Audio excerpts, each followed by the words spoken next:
सोचिए जरा, अगर जिंदगी बदलने का एक शानदार मौका मिले लेकिन उसकी कीमत हो एक झूठ।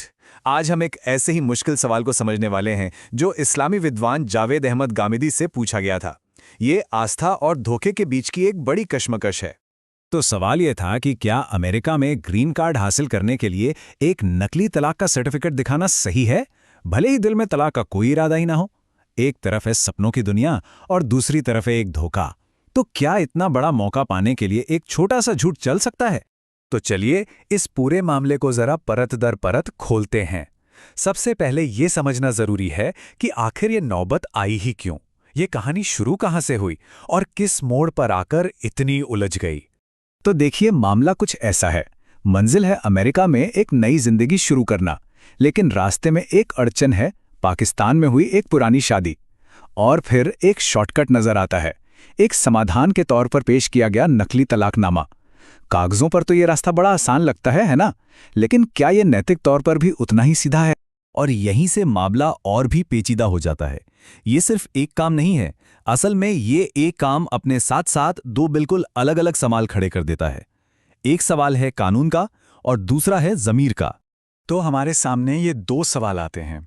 पहला, एक टेक्निकल कानूनी सवाल, क्या सिर्फ कागज पर तलाक लिखने से बिना किसी असल इरादे के तलाक हो भी जाता है? और दूसरा, जो इससे कहीं ज्यादा गहरा है, क्या इस्लाम की नज़र में किसी भी किस्म का धोखा या फर्जीवाड़ा जायज़ है, चाहे मकसद कितना भी बड़ा क्यों ना हो?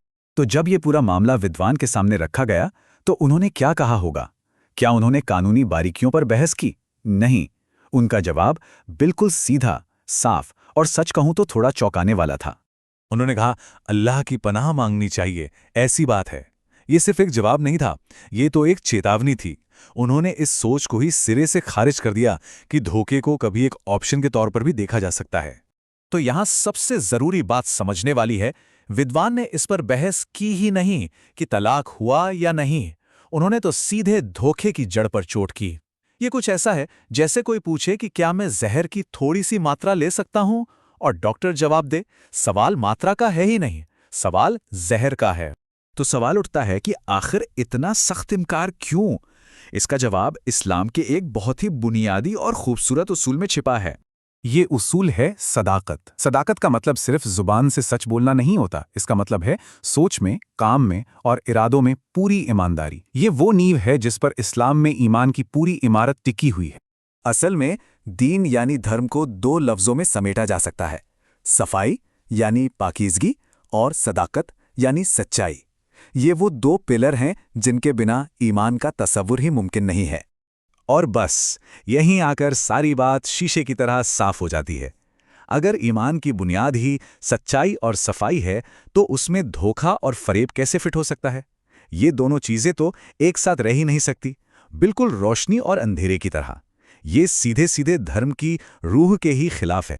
तो जब धर्म का रास्ता इतना साफ है तो फिर चुनाव कौन करता है? आखिर में ये सारी बात घूम फिर कर एक इंसान की अपनी जिम्मेदारी और उसके अपने फैसलों पर आ जाती है। इस मामले में विद्वान का नजरिया बिल्कुल क्लियर है। वो कहते हैं कि जो लोग धोखे का रास्ता चुनते हैं उन्हें अपने कामों का बोझ भी खुद ही उठाना होगा। इसकी जिम्मेदारी किसी और पर नहीं डाली जा सकती। ये उनका अपना फैसला है और नतीजा भी उन्हीं को भुगतना होगा। और फिर वो एक बहुत ही चुभता हुआ सवाल पूछते हैं, हमसे इसके लिए फतवा क्यों लेना चाहते हैं?